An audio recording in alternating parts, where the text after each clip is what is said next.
7 समुद्रों के विशाल जल विस्तार के बीचों बीच बसा था एक अत्यंत मनमोहक नगर चंदनपुर।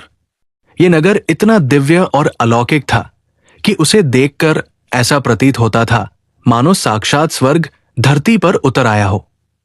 इसके चारों ओर फैली अद्भुत घाटियां और मंत्रमुग्ध कर देने वाले नजारे जो किसी का भी मन मोह लेते थे। इन सुंदर और शांत घाटियों की गोद में यह नगर अपनी पूरी आभा के साथ चमकता था। इसी भव्य नगर में एक अत्यंत रूपवती राजकुमारी निवास करती थी जिसका नाम था प्रेम सुंदरी। उसके पिता राजा जयसिंह अपनी पुत्री से अगाध प्रेम करते थे। राजकुमारी के मुखमंडल का तेज और उसकी अद्वितीय सुंदरता को देखते हुए ही राजा ने बड़े लाड़ प्यार से उसका नाम प्रेम सुंदरी रखा था। वो न केवल दिखने में सुंदर थी बल्कि उसका स्वभाव भी उतना ही कोमल और प्रेमपूर्ण था। राजकुमारी प्रेम सुंदरी को बचपन से ही सैर सपाटे और घूमने फिरने का बहुत शौक था। जब वो छोटी थी तो अक्सर अपने पिता राजा जयसिंह की उंगली थामकर शिकार पर जाया करती थी। समय बीतता गया और जैसे जैसे वो बड़ी हुई उनका ये शौक और भी गहरा हो गया। अब वो अपनी सुरक्षा के लिए सैनिकों की एक टुकड़ी के साथ अक्सर घने जंगलों में शिकार और प्राकृतिक सौंदर्य का आनंद लेने निकल जाया करती थी। ऐसे ही एक दिन प्रेम सुंदरी अपनी अश्वशाला के सबसे तेज घोड़े पर सवार होकर जंगल की गहराइयों में घूमने निकली थी। पक्षियों की चहचहाहट और शीतल हवाओं के बीच वो प्रकृति का आनंद ले ही रही थी कि अचानक उनकी नजर एक अज्ञात व्यक्ति पर पड़ी। जैसे ही उस व्यक्ति की आंखें प्रेम सुंदरी से मिली उसके चेहरे पर एक अजीब सा खौफ छा गया। वो बुरी तरह डर गया और इससे पहले कि राजकुमारी उससे उसका परिचय पूछ पाती या बात कर पाती, वो व्यक्ति बदहवास होकर झाड़ियों के पीछे भागा और देखते ही देखते आंखों से ओझल हो गया। प्रेम सुंदरी वही ठिठक गई।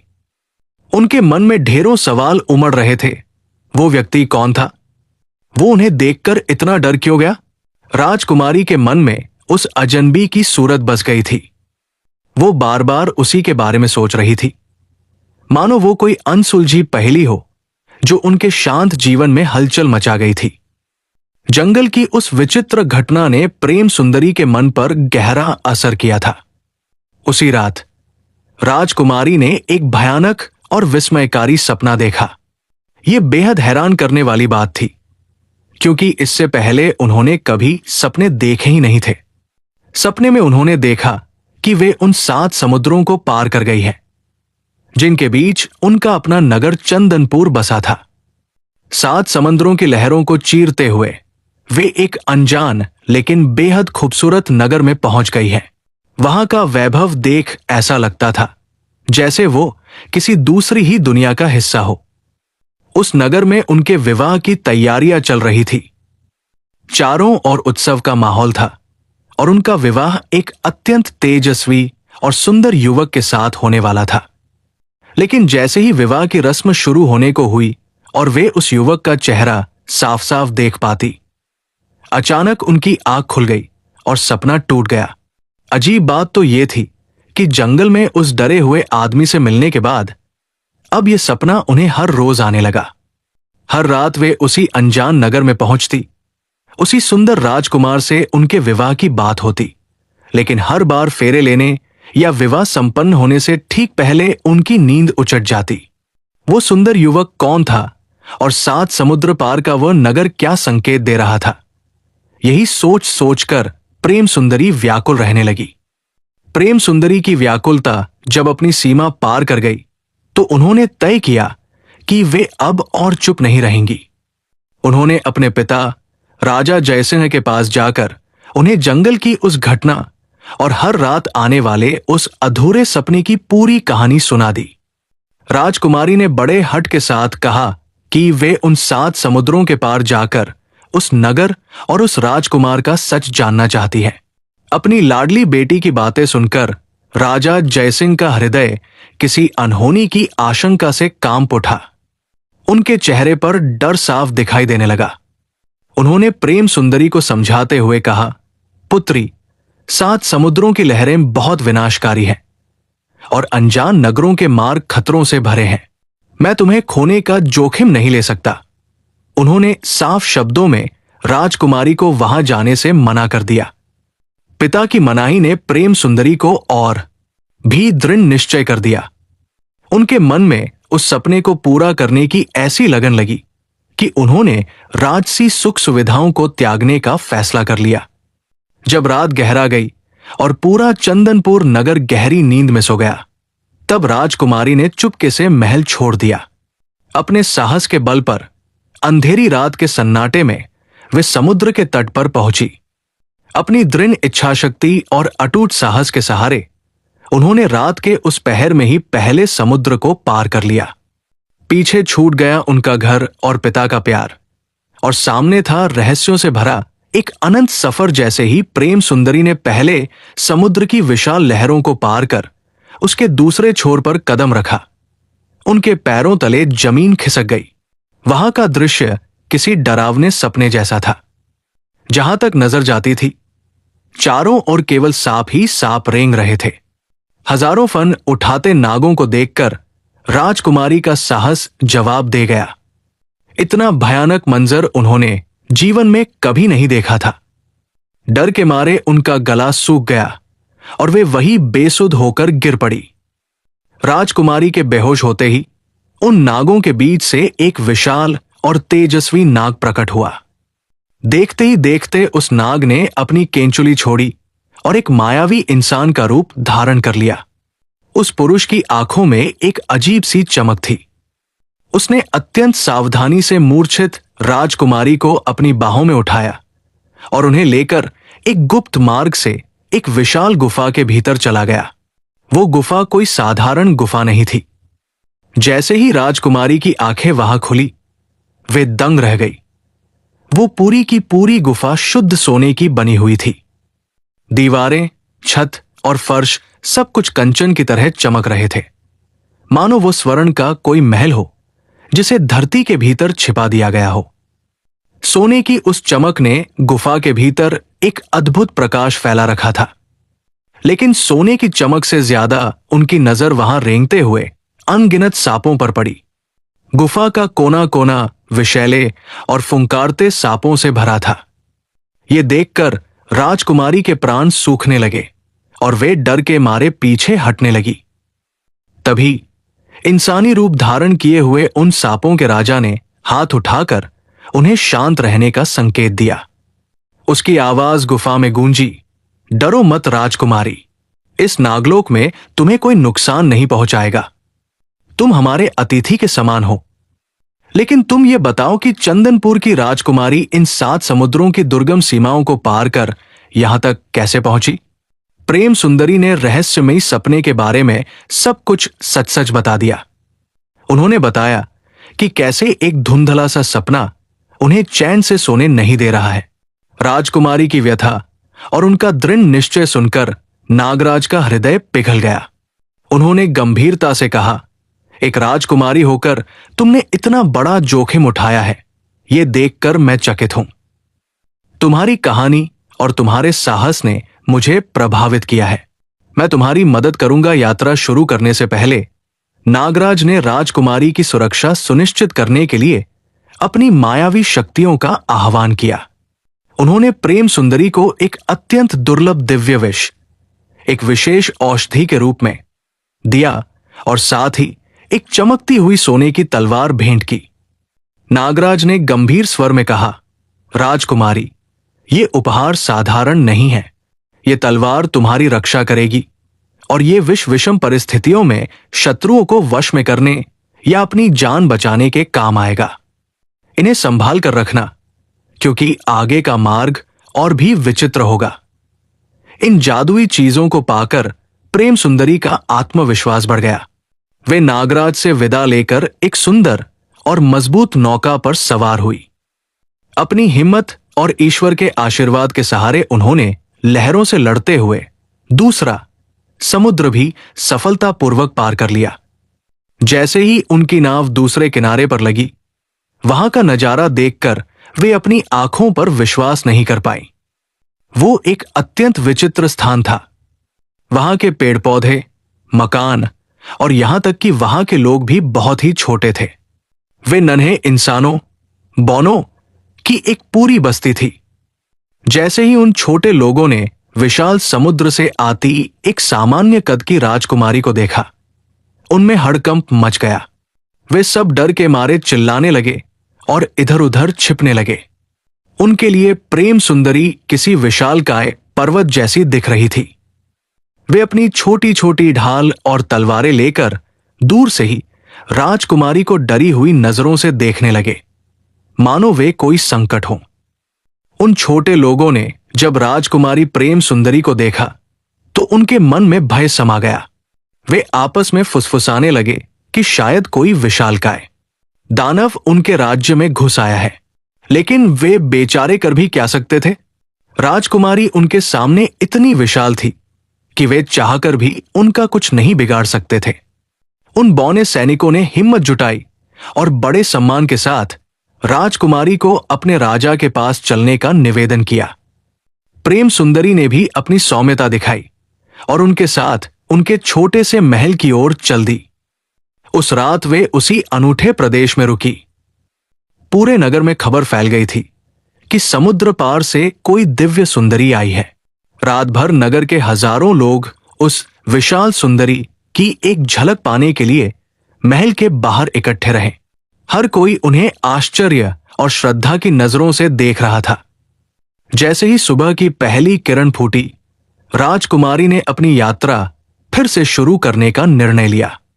उन्होंने उस प्रदेश के नन्हे राजा और वहां के निवासियों को उनके प्यार और आतिथ्य के लिए धन्यवाद किया। उनकी आंखों में अपनी मंजिल को पाने की वही पुरानी चमक थी।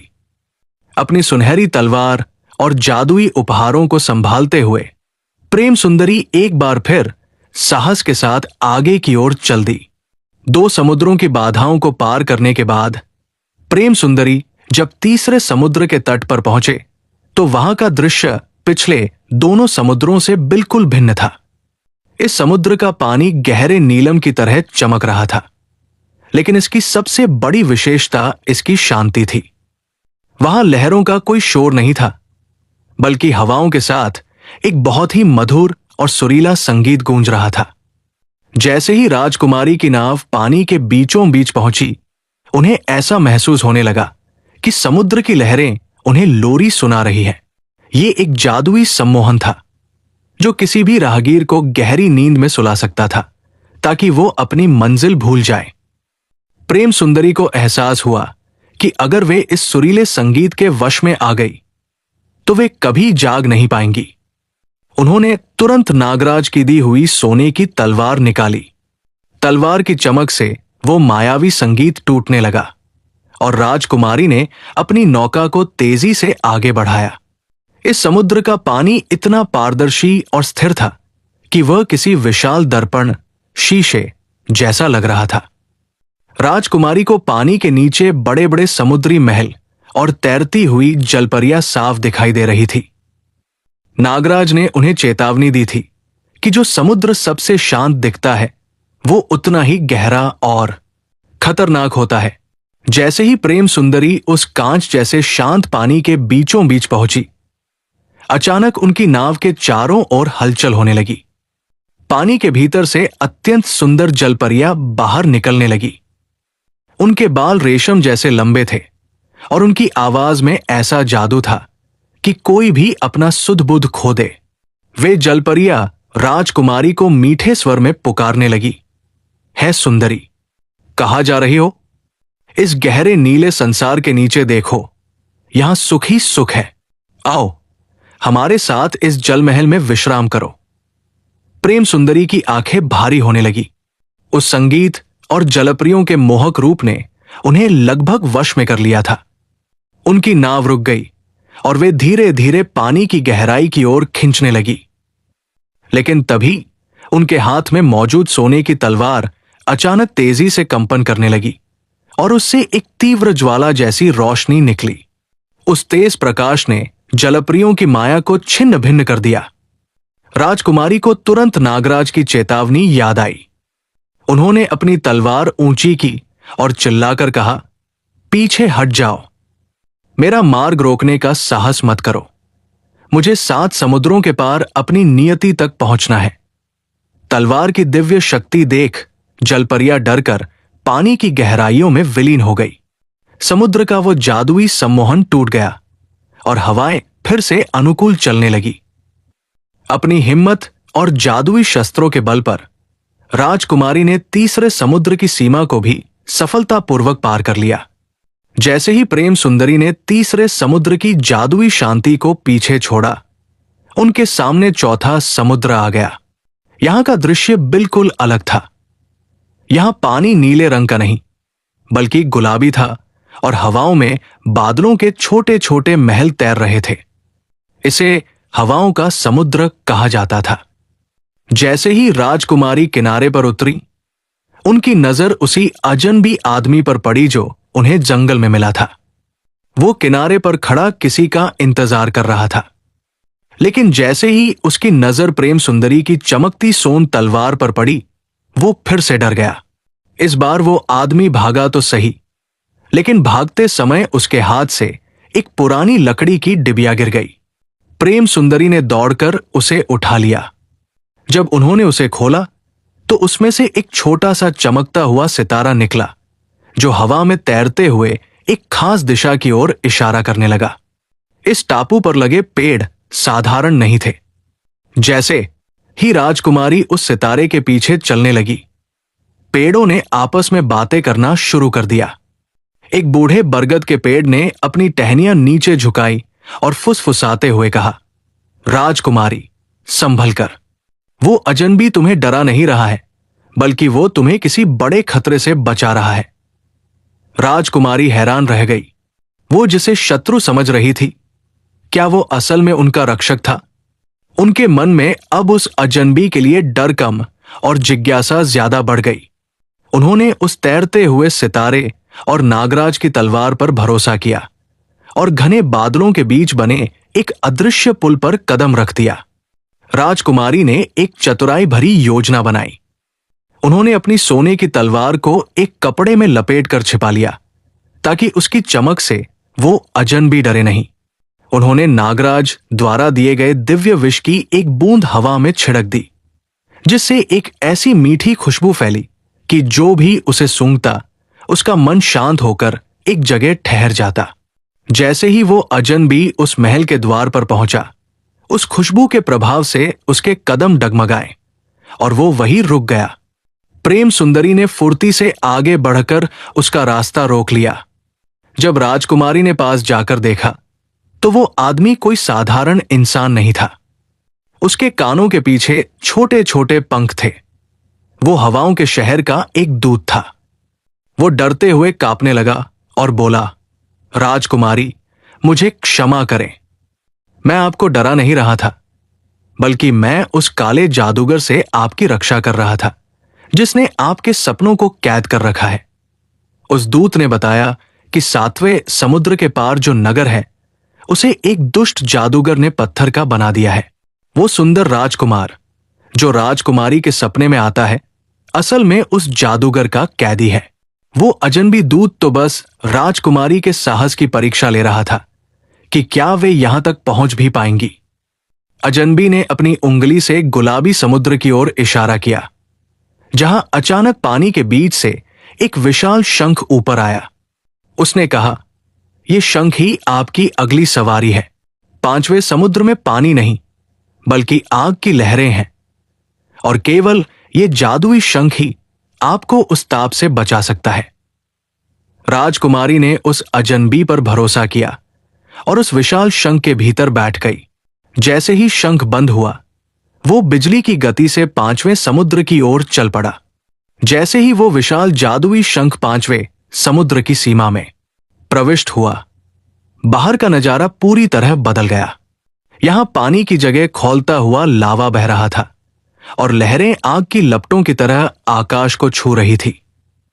शंख के भीतर राजकुमारी को सुरक्षित तो महसूस हो रहा था, लेकिन बाहर का ताप इतना अधिक था कि उनकी सोने की तलवार म्यान के भीतर ही सूरज की तरह चमकने लगी। अचानक आग की एक विशाल लहर ने शंख को टक्कर मारी और शंख का जादुई कवच कमजोर पड़ने लगा। राजकुमारी को लगा कि अब वे बच नहीं पाएंगी। तभी आसमान से बिजली की कड़क जैसी आवाज आई और एक विशाल अग्निपक्षी नीचे उतरा। उसके पंख दहकते हुए अंगारों जैसे थे और उसकी आंखें नीलम की तरह चमक रही थी। उस पक्षी ने अपनी जादुई फुंकार से शंख के चारों ओर बर्फ की एक शीतल परत बना दी। देखते ही देखते उस पक्षी ने एक नन्हे बालक का रूप धर लिया, जिसके सिर पर सुनहरी कलगी थी। उसने मुस्कुराकर कहा, राजकुमारी, डरो मत, मैं इस अग्नि समुद्र का रक्षक हूं। नागराज ने मुझे संदेश भेजा था कि एक साहसी राजकुमारी सातवें समुद्र की ओर बढ़ रही है। मैं इस दहकते मार्ग में आपकी सहायता करूंगा। उस बालक ने राजकुमारी की सोने की तलवार को छुआ। स्पर्श होते ही तलवार से आग की लपटें निकलने लगी। अब वो तलवार केवल वार ही नहीं करती थी, बल्कि राजकुमारी के चारों ओर एक ऐसा सुरक्षा घेरा बना देती थी जिसे दुनिया की कोई भी आग जला नहीं सकती थी। अब राजकुमारी शंख से बाहर निकलकर उस अग्नि पक्षी की विशाल पीठ पर सवार हो गई। वो पक्षी उन्हें लेकर आग की ऊंची लहरों के बीच से किसी तीर की तरह निकलने लगा। राजकुमारी ने देखा कि आग के भीतर भी एक अनोखी दुनिया थी, जहां सोने के पहाड़ पिघलकर बह रहे थे। पांचवें समुद्र की भीषण ज्वालाओं को पार करने के बाद अग्नि पक्षी राजकुमारी को छठे समुद्र के तट पर छोड़कर अदृश्य हो गया। यहां पहुंचते ही प्रेम सुंदरी को एक अजीब से सन्नाटे का अनुभव हुआ। छठा समुद्र बाकी पांचों समुद्रों से बिल्कुल अलग और डरावना था। यहां का पानी न नीला था न गुलाबी, बल्कि ये पारदर्शी बर्फ की तरह जमा हुआ था। लेकिन सबसे विचित्र बात यह थी कि यहां समय रुक गया था। समुद्र के ऊपर उड़ते हुए पक्षी हवा में ही पत्थर की तरह स्थिर थे। गिरती हुई पानी की बूंदें हवा में मोतियों की तरह लटकी हुई थी। यहां तक कि हवा के झोंके भी थम गए थे। प्रेम सुंदरी जैसे ही इस समुद्र की सतह पर चली, उन्हें अपनी ही परछाइयां पानी के नीचे चलती हुई दिखाई देने लगी। अचानक उस बर्फीले सन्नाटे को चीरती हुई एक आवाज गूंजी, पुत्री, वापस लौट आओ, मैं तुम्हारे बिना मर जाऊंगा। प्रेम सुंदरी ठिठक गई। ये उनके पिता राजा जयसिंह की आवाज थी। उन्होंने पीछे मुड़कर देखा तो उन्हें दूर क्षितिज पर अपना नगर चंदनपुर और महल के झरोखे में रोते हुए अपने पिता दिखाई दिए। उनकी आंखों में आंसू आ गए। उनका मन हुआ कि वे सब छोड़कर वापस भाग जाएं। लेकिन तभी उनके हाथ में मौजूद सोने की तलवार तेजी से गर्म होने लगी। उस गर्मी ने राजकुमारी को याद दिलाया कि यह केवल एक मायाजाल है जो उन्हें अपनी मंजिल से भटकाने के लिए रचा गया है। छठे समुद्र की खासियत यही थी, ये इंसान को उसकी सबसे कमजोर यादों में फंसाकर हमेशा के लिए पत्थर बना देता था। राजकुमारी ने अपनी आंखें बंद की और उस जादुई तलवार को बर्फ की सतह पर जोर से मारा। तलवार की अग्नि शक्ति से पूरे समुद्र की बर्फ एक धमाके के साथ चटक गई। जैसे ही बर्फ टूटी, समय फिर से चलने लगा। पक्षी उड़ने लगे और वह मायावी दृश्य ओझल हो गया। छठे समुद्र की बाधा को पार करते ही अब प्रेम सुंदरी के सामने सातवां और अंतिम समुद्र था, जिसके पार वो रहस्यमयी नगर और उनका सपना इंतजार कर रहा था। राजकुमारी प्रेम सुंदरी की यात्रा अब अपने निर्णायक मोड़ पर पहुंच चुकी थी। सातवें समुद्र का किनारा जितना शांत था, उसका रहस्य उतना ही गहरा। जैसे ही प्रेम सुंदरी ने सातवें समुद्र की लहरों को छुआ, अचानक पूरा आसमान काला पड़ गया और समुद्र के भीतर से एक ऐसी भयंकर और गूंजती हुई आवाज आई जिसे सुनकर पहाड़ भी कांप जाए। वो आवाज चेतावनी दे रही थी, रुक जाओ राजकुमारी, आगे मौत का साम्राज्य है। यदि तुमने इस सातवें समुद्र की सीमा को लांघा तो तुम्हारी मृत्यु निश्चित है। वापस लौट जाओ, क्योंकि यहां से आज तक कोई जीवित नहीं लौटा। यह सुनकर एक पल के लिए राजकुमारी का हृदय कांप उठा, लेकिन उन्हें अपने पिता का वचन नागराज का विश्वास और वो अधूरा सपना याद आया। उन्होंने अपनी सोने की तलवार को म्यान से बाहर निकाला और निर्भय होकर गरजते हुए समुद्र में अपनी नाव डाल दी। मौत की उस चेतावनी को अनसुना कर उन्होंने अपनी जान की बाजी लगा दी। जैसे ही उन्होंने 7वां समुद्र पार किया, अचानक सारा अंधेरा छंट गया और सामने एक ऐसा दिव्य राज्य प्रकट हुआ जिसकी सुंदरता का वर्णन करना कठिन था। वहां की दीवारें हीरों से जड़ी थी और फूलों से ऐसी खुशबू आ रही थी जैसी स्वर्ग में आती हो।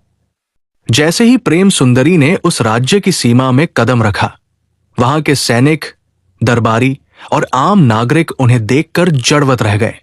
हर कोई अपनी जगह पर ठहर गया और आश्चर्य से उनकी ओर देखने लगा। चारों ओर खुसर पुसर शुरू हो गई। क्या यह संभव है? क्या हमारी महारानी वापस आ गई? दरअसल राजकुमारी प्रेम सुंदरी का चेहरा उस राज्य की दिवंगत महारानी से हूबहू मिलता था। वे बिल्कुल अपनी मां की तरह दिख रही थी, जिनका रहस्य उस राज्य की मिट्टी में कहीं दबा हुआ था। नगर के लोग हैरान थे कि 7 समुद्र पार करके आने वाली ये युवती उनकी महारानी की परछाई कैसे हो सकती है। अब राजकुमारी उस महल की ओर बध रही है जहां उनका सपनों का राजकुमार कैद है। उस दिव्य नगर के गलियारों से गुजरते हुए प्रेम सुंदरी को हर कोई सम्मान से झुककर प्रणाम कर रहा था, लेकिन राजकुमारी के मन में अपने ही वजूद को लेकर एक गहरा सवाल उठने लगा। जब वो राजमहल के मुख्य द्वार पर पहुंची तो वहां की दीवारों पर लगी एक विशाल तस्वीर को देखकर उनके कदम ठिठक गए। महल के मुख्य कक्ष में एक बहुत पुरानी तस्वीर लगी थी, जिसमें ठीक प्रेम सुंदरी जैसी दिखने वाली एक महिला और उनके पिता राजा जयसिंह युवा अवस्था में खड़े थे। तभी महल के सबसे वृद्ध मंत्री आगे आए और उनकी आंखों में आंसू थे। उन्होंने राजकुमारी के सामने झुककर उस रहस्य से पर्दा उठाया। मंत्री ने बताया कि राजकुमारी प्रेम सुंदरी की माता इसी 7वें समुद्र पार वाले नगर की रानी थी। वर्षों पहले एक दुष्ट जादूगर ने इस नगर पर अधिकार करने के लिए हमला किया था। अपनी पुत्री प्रेम सुंदरी को बचाने के लिए रानी ने अपनी जादुई शक्तियों से उसे 7 समुद्र पार भेज दिया था और राजा जयसिंह को उसकी सुरक्षा का जिम्मा सौंपा था। राजा जयसिंह ने अपनी पत्नी को खोने के दुख में और बेटी को जादूगर की नजर से बचाने के लिए उस नगर का नाम चंदनपुर रखा और राजकुमारी से उसका अतीत छिपाए रखा। लेकिन जो खून में था वो सपनों के जरिए प्रेम सुंदरी को अपनी मातृभूमि की ओर खींच लाया।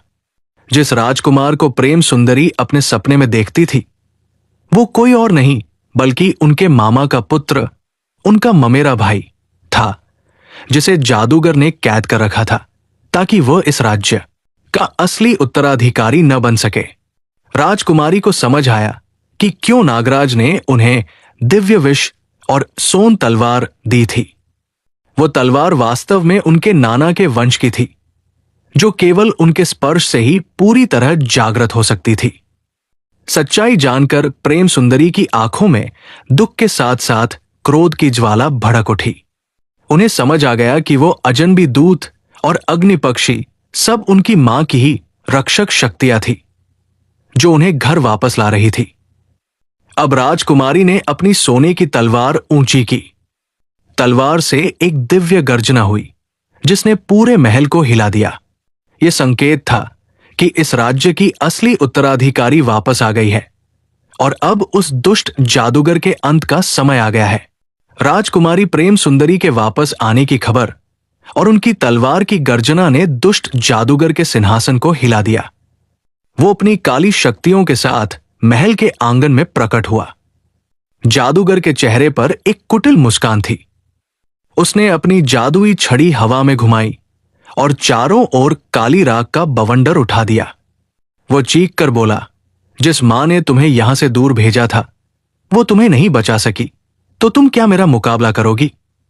जादूगर ने हवा में हाथ लहराया और आग के बड़े बड़े गोले राजकुमारी की ओर फेंके। लेकिन प्रेम सुंदरी अब केवल एक डरी हुई लड़की नहीं थी। उन्होंने नागराज की दी हुई सोने की तलवार आगे कर दी। तलवार से एक शीतल प्रकाश निकला जिसने उन आग के गोलों को हवा में ही बर्फ बना दिया। जब जादूगर ने देखा कि उसकी आग काम नहीं कर रही, तो उसने खुद को एक विशाल काले धुएं के राक्षस में बदल लिया। राजकुमारी को याद आया कि नागराज ने उन्हें दिव्य विष की एक शीशी दी थी। उन्होंने अपनी तलवार की धार पर उस विष की एक बूंद गिराई। तलवार अब और भी तेज चमकने लगी और उससे एक ऐसी शक्ति निकली जो किसी भी मायाजाल को काट सकती थी। राजकुमारी ने साहस जुटाया और सीधे उस काले धुएं के बीच छलांग लगा दी। उन्होंने अपनी विष से बुझी हुई सोने की तलवार जादूगर के हृदय के ठीक बीच में उतार दी। जैसे ही तलवार जादूगर के शरीर के आर पार हुई, उसके भीतर से कैद की गई हजारों आत्माओं का उजाला निकला।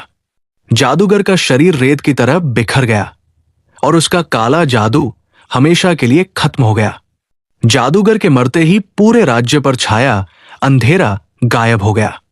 कालकोरी की बेड़िया अपने आप टूट गई और वो सुंदर राजकुमार बाहर आया।